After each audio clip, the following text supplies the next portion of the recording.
There are other governmental units. We call them sister agencies. For example, we don't purchase trains or repair them. Chicago Transit Authority purchases and maintains trains. If you live in the city and you have a nearby park, there might be sports activities for the community. The sporting equipment, the basketball courts, baseball diamonds are probably being maintained by the Chicago Park District. So keep in mind that, I hope it's now audible. So there are sister agencies that perform a number of services, provide goods and services to the public. Those governmental units have their own purchasing authority. They have their own purchasing departments. Why do I mention this? Because if you're here today, you're looking for business opportunities. And while I definitely encourage you to do business with the City of Chicago, there are other opportunities available to you through the sister agencies. So when you're looking for advertisements, when you're looking for information on the internet, please also look at sister agencies for opportunities. Now, if you're interested in finding out about sister agencies, you can go to cityofchicago.org, go to /procurement, or go to the menu, and you can pull down a drop-down menu. When you look for governmental agencies or units, and there will be a link for all the city departments for the City of Chicago, but there will also be a link to sister agencies and other governmental units. So you can look at that link for a list of those other governmental units. Now, I kind of deviated a little bit, but I think it's important information. But to take you back to doing business with the City of Chicago, there are a handful of topics that we're going to cover today. Those topics include the mission of the Department of Procurement Services. We're going to cover the laws that govern the procurement process, types of procurement. There is a separate workshop on certification matters, but I'm going to cover a little bit about certification today. Contract monitoring and compliance. Talk a little bit about bid incentives and special programs. Again, there's a separate workshop for that, so I'm not going to get into the real detail about it. I'll just sort of give you a little bit of information. Hopefully you'll attend the other workshops on those matters. And then lastly, navigating the Department of Procurement Services website. Again, there's another workshop for that as well, but I want to give you an overview of what you may be able to find and expect at our department's website. Now, the mission of the Department of Procurement Services. I mentioned it earlier. We are the contracting authority for the City of Chicago. We are tasked with putting a process into place that has integrity and allows individuals and businesses equal access to the ability to have city contract, to do business with the City of Chicago. In order to do that, we have laws within which we work. If there's federal dollars being spent, there could be federal laws apply. If there's just city dollars being spent, we comply with the Illinois Municipal Purchasing Act. We also have municipal code to follow that's put out through the Chicago City Council. And then internally, our commissioner, Jamie Rhee, is empowered to put policies, rules, and procedures into place for our daily operations. Why is this important? It's important that we follow the rules for fairness, but then also it's important we have policies, procedures, and that we follow those policies and procedures so that you know what to expect, so that you're not surprised during any point in the process. And if you get yourself familiar with those policies and procedures, good afternoon. Oh, that's okay. Welcome. And if you follow those policies and procedures, you'll know what to expect around each corner of the process. The laws. Federal law, if there's federal dollars being spent, if there's city dollars being spent, then the Illinois Municipal Purchasing Act and the Municipal Code are what really guide and drive our process. So while you don't have to, by next week, become an expert in the law that governs procurement, I do encourage every vendor that's going to do business with the city to start becoming familiar. And a good way to start is go to our department's website. We have a lot of information on our webpage and links to other resources. Wander around in your free time. I know you're very busy when you're a business owner or employee, but where you can find time, I encourage you to educate yourself with the resources that our department provides online. Also, you can just Google Illinois Municipal Purchasing Act, and you'll pull up the statute. You can also look up at amlegal.com, amlegal.com, publication of the Chicago Municipal Code. And Section 2-92 is the section of the Chicago Municipal Code that governs our Department of Procurement Services process. When we buy goods and services. That's the way you can really start at a very high level breaking down what it is we do. We buy, I shouldn't say we buy, that's actually sort of misleading. We put contracts into place so that departments of the city can buy goods and services. And you'll see during the course of this conversation, and I think over time if you do business with the city, you'll start doing it too. It helps to start becoming familiar with the way we categorize things. It's just like each of your industries. Everyone here probably comes from a slightly different industry. We might have engineers in the room today. We might have a company that sells commodities in the room. And so there's a variety of backgrounds and industries that are represented here today. But what do you do in each of your industries? More or less, over time, you start talking the language of your industry, right? And it's helpful when you're in an industry to understand the language that everyone's speaking. And maybe it takes a while when you first get started to learn that language. Procurement is similar. It's helpful to start learning the way we categorize things, the language we talk, the terms we use, and it'll facilitate you being active in the process. So we break down purchases into goods and services. You're going to sell to the city goods or services. When we put contracts into place, it helps us to comply with the law and to organize the process by putting the solicitation process and the contract award process into categories. Those categories are small orders or regular or large orders.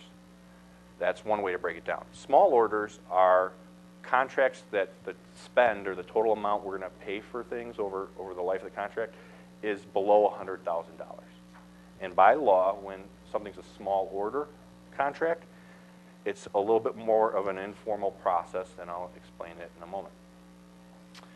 Now, contracts can also be broken down into competitive bidding processes. The Illinois Municipal Purchasing Act, for the most part, wants us to award contracts to the lowest responsive and responsible bidder. And those are very particular words I stated in that sentence. The law actually states the lowest responsive responsible bidder gets contracts. Now, there are other processes, for example, for professional services that are a little more flexible than just going to the lowest responsive responsible bidder. And I'll describe each one of those processes today. So we have competitive bids. If we have professional services that we want, we will typically use what's called an RFP, or request for proposal process. If we want a pool of vendors, we may use an RFQ, or request for qualifications, that could result in task orders, which are like project, not just like, but they are project-specific contracts. And then lastly, there's job order contracting. Just so you can anticipate it, job order contracting is construction related. It's for medium to small to medium-sized projects, some a little bit larger, and there is a separate workshop on that. Our deputy over construction teaches the job order contracting workshop. So if you're in construction, I encourage anyone who's interested in JOC to attend that workshop. But I'll talk about it briefly in a moment. Now, small orders. Small orders are, the contract value is going to be under $100,000. By law, we can follow, again, somewhat of a more informal process. We can solicit quotes from vendors by phone, telephone, fax. There's a number of ways we can do it. It does not require the same type of public advertisement in the newspaper, for example, that larger contracts require. City of Chicago will seek to award such contracts to MBE and WBE firms.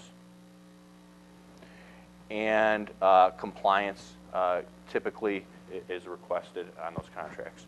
Now, keep in mind, MBE, WBE, and DBE compliance is very important to the City of Chicago. Can I get a show of hands? Who is familiar with what MBE, WBE, or DBE means? So a few people, but a few people don't. MBE stands for Minority Business Enterprise. WBE stands for Women-Owned Business Enterprise. DBE stands for Disadvantaged Business Enterprise. And there are other certifications that apply to historically disadvantaged groups. There is BEPD, Business Enterprises Owned by People with Disabilities. And there's ACDBE, Airport Concession Disadvantaged Business Enterprise. And you won't need to know all the details about those certifications today. Again, you can go to a workshop specifically about those certifications if you feel that you fall within one of the historically disadvantaged groups. But what I want to talk about today is it is important to the contracting process generally in that we have goals in our Chicago Municipal Code that encourage participation or set goals for participation by these historically disadvantaged groups. So if you have a contract with the City of Chicago through a competitive process, oftentimes there will be requirements in the contract for participation by those certified firms.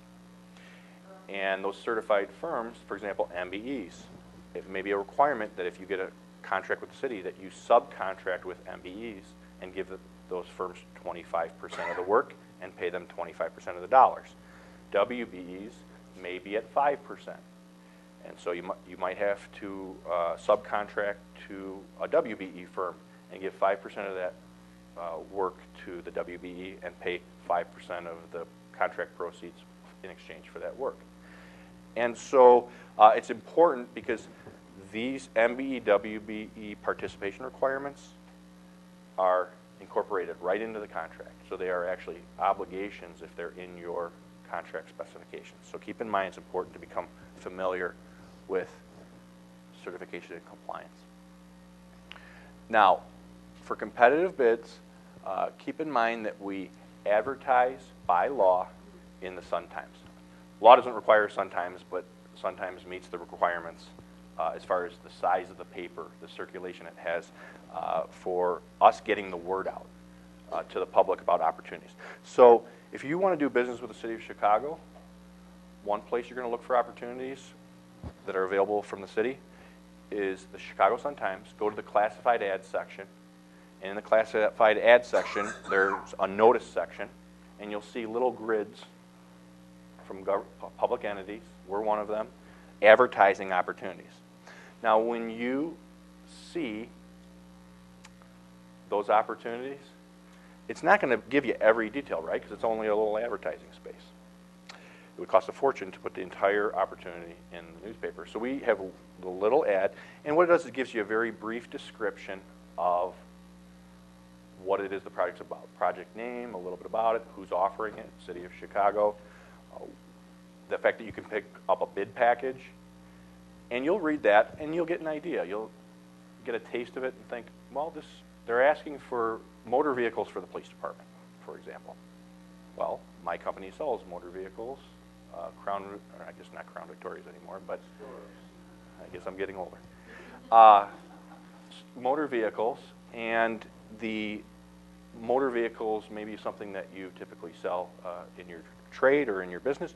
So what you'll do is you'll come down to the bid and bond room here at City Hall, and you'll pick up a bid package. And when you pick up a bid package, the bid package will contain specifications.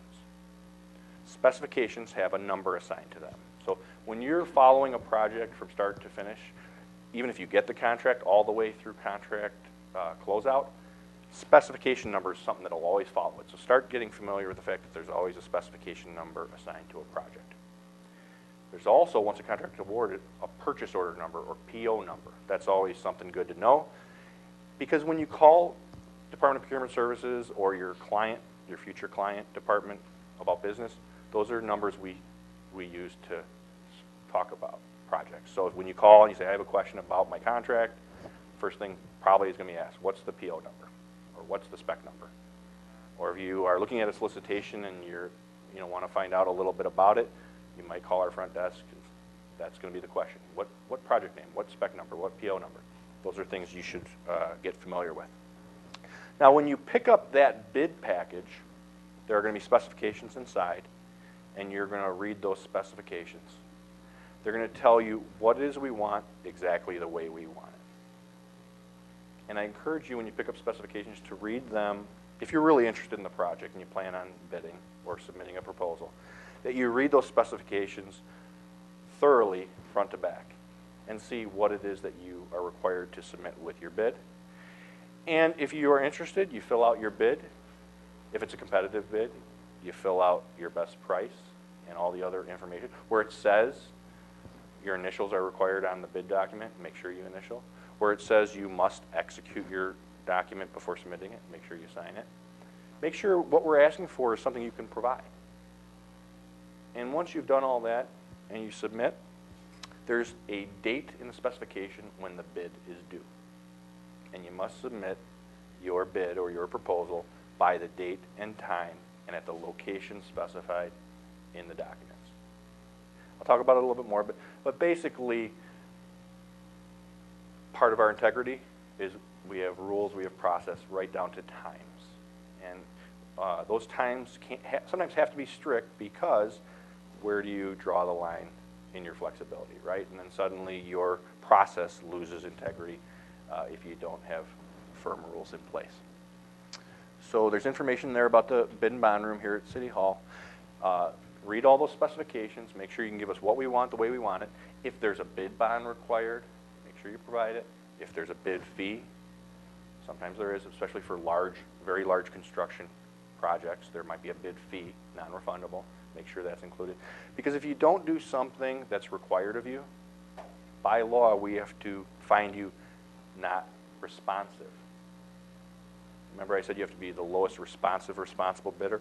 If you're not responsive, then we have to send you a letter that says your bid's rejected. And then your time spent preparing that bid is suddenly lost. We don't want to see that happen. Also, the loss is on our side too, because what if you're the lowest bidder and you forget to initial something or sign a page, and we have to reject your bid and go to the second lowest bidder on a technicality? That means we're not getting the lowest price we could have gotten. So we want you, if you are coming in and you're responsive and responsible and you're the lowest bidder, we want to do business with you. So please follow the specifications and fill out documents as required. And there's a little more information there about bidding and how the competitive bid process works. Now keep in mind the bids, when you file your bid, there's a bid opening date. That's literally where we open the bid packages and read the bids aloud. And when we do, we then go back to or after we do, we go back to our offices and we tabulate those bids and we publish the bids at prior to contract award, but after bid opening. But up to that moment of bid opening, your bids are sealed. So your bids we don't know your pricing until we open up those bids at bid opening. Okay. Now, keep in mind that there might be a pre-bid opening. It's not always the case. I'm sorry, that there's a pre-bid conference or pre-bid meeting prior to the bid submission date. Now, if there's a pre-bid meeting, it's not required. It is optional, and there may or may not be a pre-bid meeting. It really depends on the project. But if it's helpful to the project or helpful to the vendor community, we might have a pre-bid conference or meeting. That is where vendors come in and they're allowed to ask questions. We respond to questions. It may result in a few things. It might be information provided at the pre-bid meeting.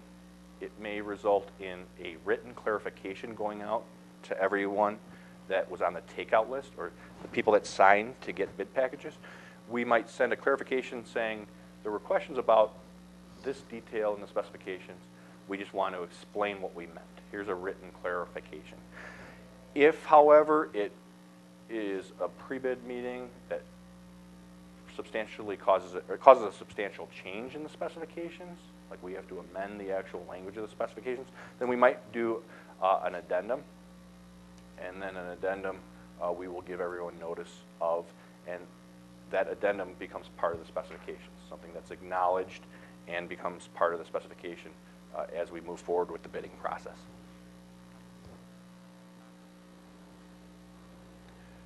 Now we have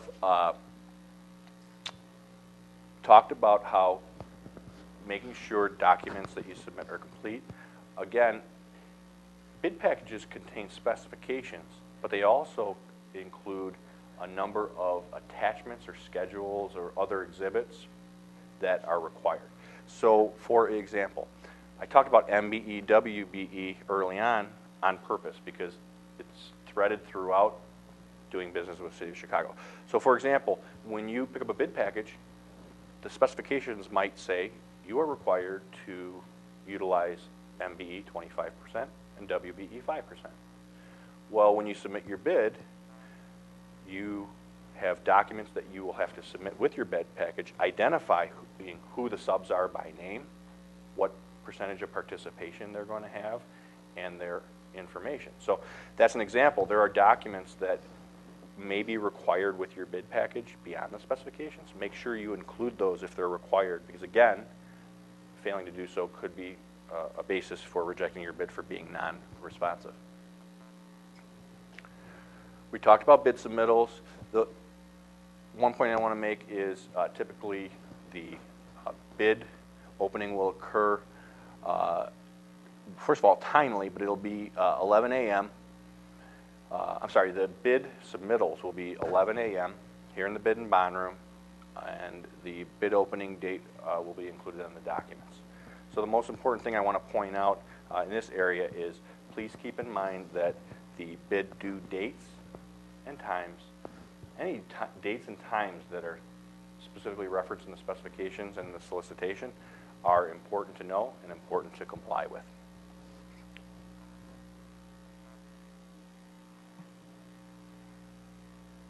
So if you'll take a moment, there's a little more information about bid tabulations as well as bid documents. Okay.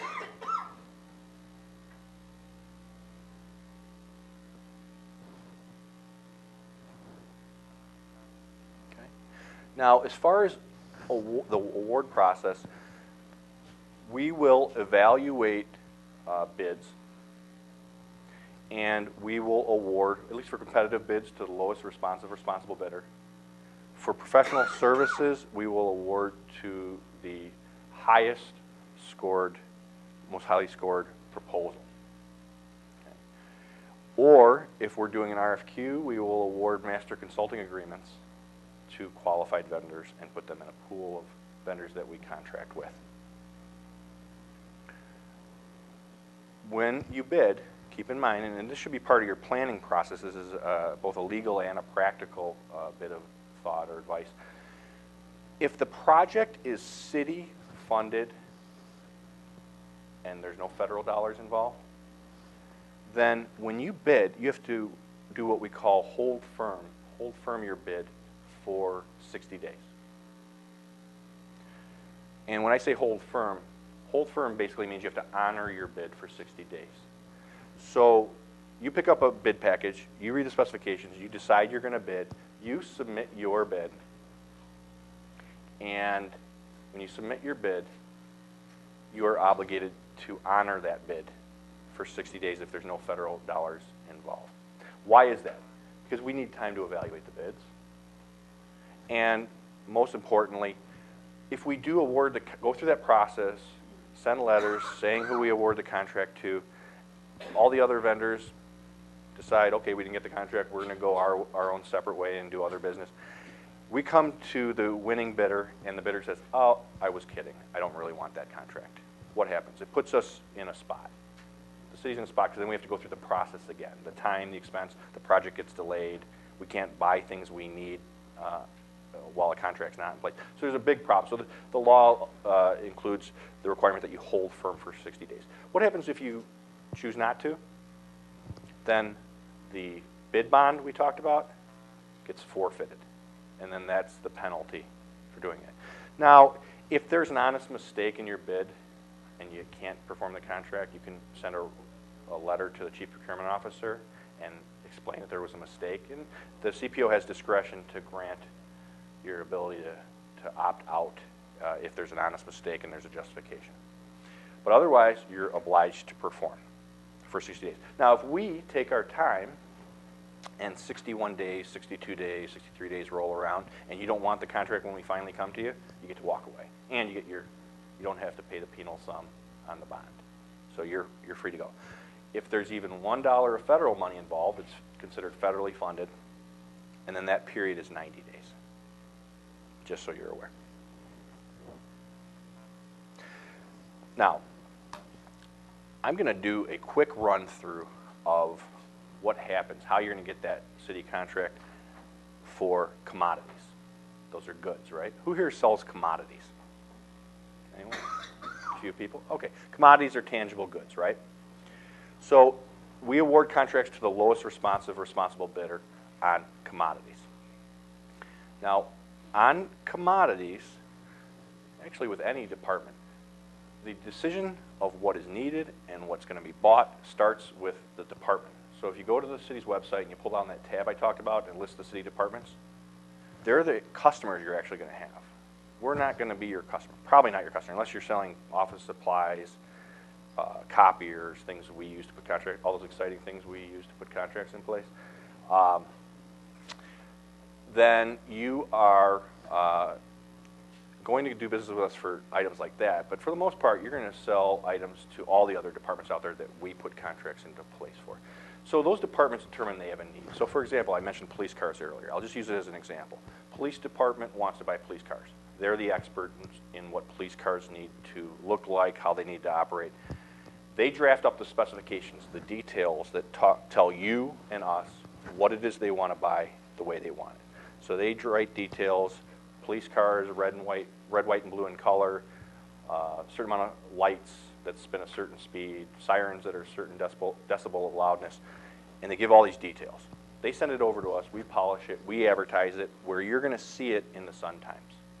You'll also be able to see it if you sign up for DPS alerts, which is an electronic way to get notified about opportunities. You can also go to our website. You can come in here and pick up hard copy lists of our opportunities as well. When you see that opportunity, you're going to decide, I sell police cars, and you're going to submit your bid. When you submit your bid, you're going to submit your lowest bid, and if you're responsive and responsible, we'll evaluate your bid with others and award it to you, again, if you're the lowest bidder. If you offer to provide us orange police cars with yellow pinstripes, and our contract says you had to provide blue, red, and white police cars, your bid would be rejected as non-responsive. If the contract includes requirements like maintaining the police cars, and in order to maintain such a large fleet of police cars, you need a garage with 10 trained mechanics, and I'm throwing out very random numbers because I'm not the expert in auto repair, but you need 10 bays for repair, and you submit your bid and you only have 3 bays for repairs, and you have 4 technicians, and they're not certified in the type of cars that we need to repair.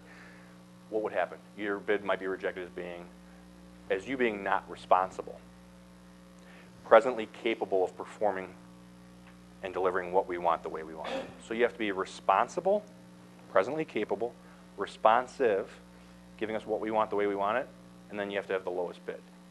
If we find all 3 of those things, and all your documents are in order and everything is T's crossed, I's dotted, we'll award a contract to you. We will then, I say this loosely, hand you off to, in this case, the Chicago Police Department, and the Chicago Police Department is now your customer. You are now doing business with the City of Chicago. The police department places the orders with you. You deliver the police cars. If they are accepted, if they meet all the specifications, you will invoice the police department. If everything's acceptable, the police department will forward the invoice to the city's comptroller, and the comptroller sends you, well, I guess not really a check anymore, but sends you payment. And that's really the process. That's probably the side of doing business with the city of Chicago that you're most interested with. So you have that business relationship. And when you have that business relationship, you continue that business relationship with the department for the life or the term that's specified in the contract that's awarded to you. And that'll be a written contract where you can read about all the rights and obligations. That's for goods. A police car is a good or a commodity. Now, what about if you're offering a professional service? Who here offers a professional service? Okay.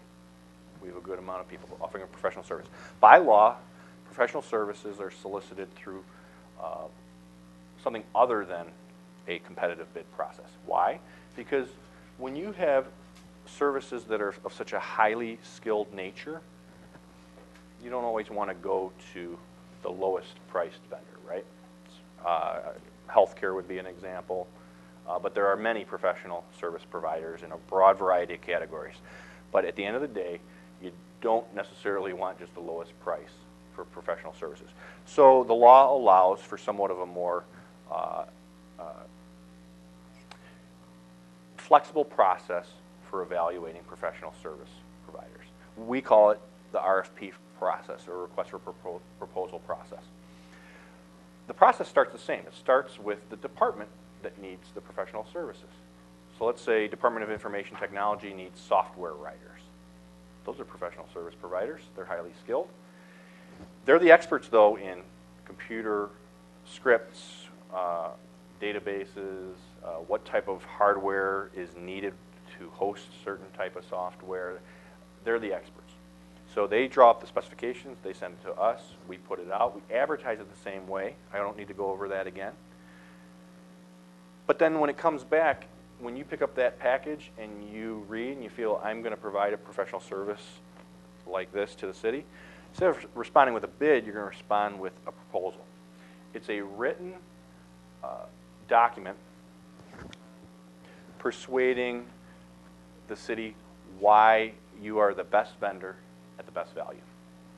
So when you submit your proposal, an evaluation committee will evaluate the written proposal. They may bring you in for an opportunity to answer questions. And with that information, the evaluation committee will score the proposers, the vendors, and award a contract to a professional service provider, an agreement or a contract to provide professional services to the city.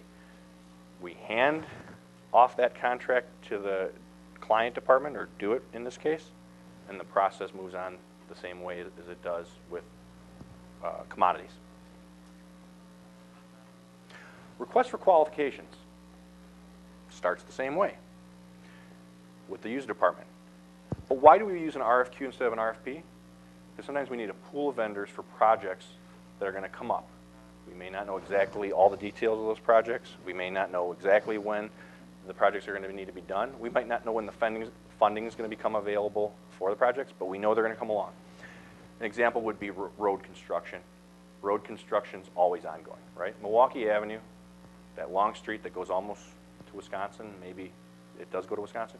What do we know about Milwaukee? If you start paving it and get to the top, the bottom's probably going to start needing paving again, right? So you're always going to be doing road work in Chicago. Well, we need engineers to help construction companies do road work. They are professional service providers. We need them in pools for work when it becomes available. CDOT would be an example, Chicago Department of Transportation, that would put out an advertisement that they need road engineers. Road engineers would respond to the solicitation. Everything's the same, but instead of responding to the solicitation and the bid package with a proposal or a competitive bid, they're just going to submit their qualifications. It's like a resume, but probably a little more extensive and detailed than your typical job application, but it's like a resume. And if you submit your qualifications, you could be asked to come in and go to an evaluation committee. You'll be scored, and if you're qualified, you'll be qualified into a pool, and then you'll wait. and then over time, a project may come up, and if it does, you may be offered the opportunity for that project. If you are successful getting that project, you'll get a task order, which is like a mini contract just for that project. It's a full contract, but it's a contract for that project, and when you finish that task order, you go back in the pool. But the business relationship's the same. You perform the work on that task order, you invoice for it, you get paid, and once you get paid, you go back in the pool. Then the master agreement for your qualification lasts for a certain number of years, and when those agreements run out, we might put a new pool together down the line. Again, there's a workshop for job order contracting, so I'm not going to go into a lot of detail, but it's for construction. If you're in construction, I encourage you to go. It's competitive. I don't mean competitive as it's an aggressive arena to try and get business, but it's competitive in that it's somewhat of a bidding process. And if you're interested in small, medium to somewhat large projects, please attend the JOC workshop.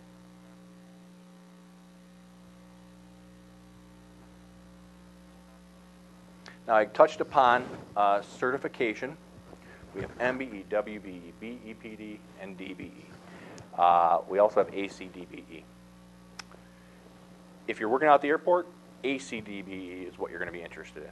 Airport concession, DBE. If you're working on a project that has federal dollars in and participation requirements, it most likely will involve DBE participation. DBE is basically federal designation, but it's similar to combining our MBE and WBE certifications together. BEPD is business enterprises owned by people with disabilities. That's another certification that creates opportunities.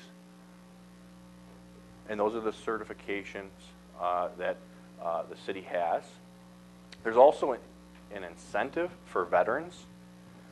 So if you're a veteran and you are interested in the veteran preference or bid incentive, I can give you more information on that. But basically, veterans are given a certain competitive advantage with a bid incentive as opposed to a certification. So if you're interested, please feel free to stick around and ask me about that. The basics are this. To be certified in any one of those categories, you have to be part of a historically disadvantaged group. And you have to be you have to be at least 51% owner of the business. And you have to be a meaningful owner. You can't just be on paper.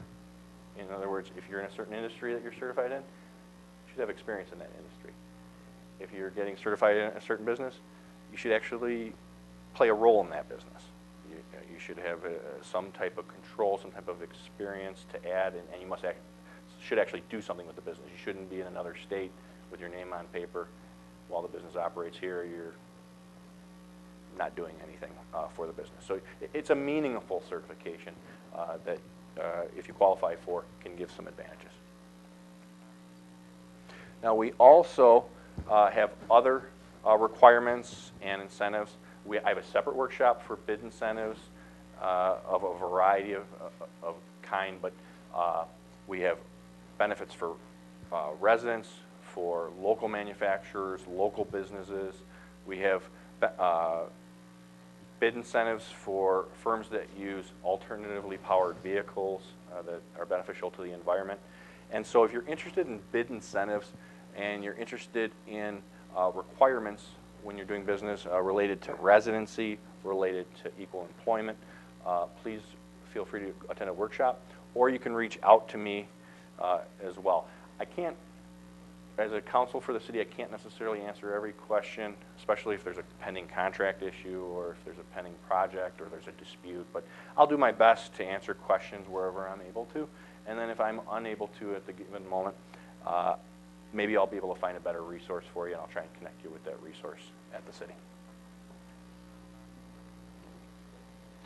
Now, there are other ways you can participate with in city contracting.